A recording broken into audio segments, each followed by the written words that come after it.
Hi friends, আজকে আবার নতুন একটা রেসিপি নিয়ে চলে এলাম। আজকে বানাবো রাইস।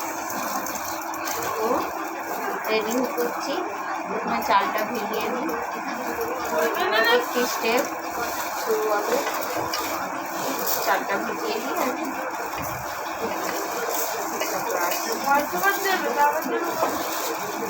গানটা বললে অসুবিধে কি আছে?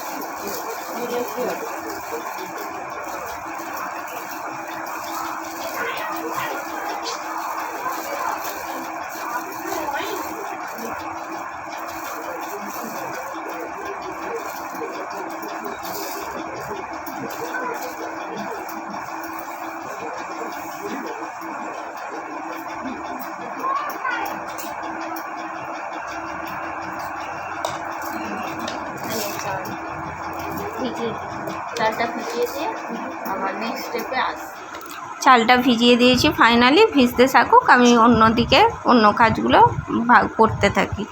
তো চালটা ভিজুক। এখানে গাজর, ক্যাপসিকাম সব রেডি করা ছিল আগে থেকে, তো আমি একটা একটা করে কাটা ছিল, ভেজে নেব।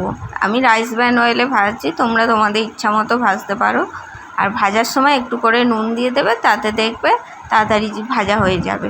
তো ভাজা হোক, ততক্ষণ আমি ভাজতে থাকি, তোমরা দেখতে থাকো। আর আমার ভিডিও তোমাদের কেমন লাগে অবশ্যই আমাকে কমেন্টস করে জানিও। আমার পাশে থেকো আর আমার চ্যানেলটা একটু সাবস্ক্রাইব করে দাও। জানি তোমরা পাশে আছো, আমার আরও পাশে দরকার তোমাদেরকে, তো আমার চ্যানেলটাকে একটু সাবস্ক্রাইব করে দিও। আর অবশ্যই কমেন্টস করে জানাবে কেমন হয়েছে। তো চলো এবার ক্যাপসিকামটা বিনস কড়াইটা ভেজে নিই। তো গাজরটা ভাজা হয়ে গেছে, তো সব কাটাগুলো আর দেখায়নি, কাটাগুলো নিজেদের মতো কেটে নেবে, নিয়ে ভাজাগুলো এইভাবে ভাজতে থাকবে একটা একটা করে। তো বিনস কড়াইটা ভাজা হোক, তারপর আমি আবার ক্যাপসিকামটা ভাজবো। তো বিনস কড়াইটা ভাজা হয়েই গেছে, তুলে নিয়েছি। তো এবার ক্যাপসিকামটা ভেজে নিচ্ছি। তো আমার ভিডিও কোথাও কিছু ভালো খারাপ কিছু হলে সেটা আমাকে অবশ্যই জানালে আমি সেটাতে আরও ঠিক করার চেষ্টা করব। তোমরা না বোঝালে, না জানালে আমি কি করে বুঝবো? এই তো কটা ভিডিও আমার পোস্ট হচ্ছে। তো এইভাবে ভাজতে থাকো, ভেজে নেওয়া হোক, তারপর আমরা পরবর্তী স্টেপে যাব। ভেজে নিয়ে তারপর দেখাচ্ছি। তো দুরকম ভাজা অলরেডি কমপ্লিট। এখানে ভাজা হয়ে গেছে, এবার ক্যাপসিকামটা ভাজা হচ্ছে। ক্যাপসিকামটাও এবার ভাজা হয়ে গেছে, প্রায় তুলেই নেব এবার। তো চলো এইভাবে আমার পাশে থাকো, একটু সবাই মিলে একটু সাবস্ক্রাইব করে দাও, আমাকে কমেন্টস করো, লাইক করো। কাজু কিশমিশটা ভেজে নিচ্ছি। তো